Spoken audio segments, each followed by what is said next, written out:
The curse of the street.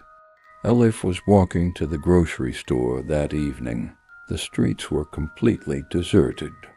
Even the moonlight wasn't enough to brighten the path. She walked quickly, but she heard footsteps behind her. She stopped and turned around. No one was there. A chill ran down her spine. She wanted to run, but her legs trembled. Just then, she noticed someone standing in the middle of the street. It was an old woman with her back turned. She wore a torn, ragged dress and her hair was messy.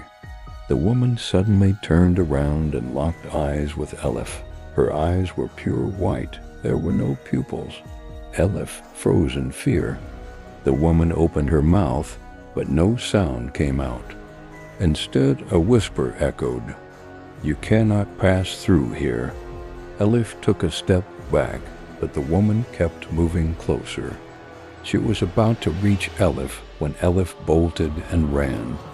As she ran, she saw someone else sitting on the corner. It was an old man. She wanted to ask for help, but when the man lifted his head, Elif froze in place. The man's face was mutilated, his eyes were missing, and his mouth was horribly torn open. He let out a guttural sound and spoke, "Save us."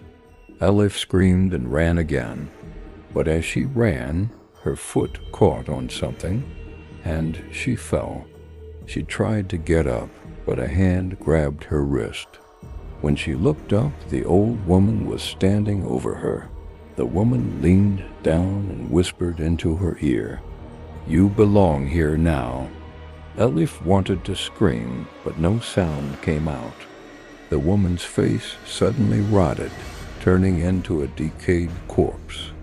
Darkness enveloped everything, and Elif was never seen again.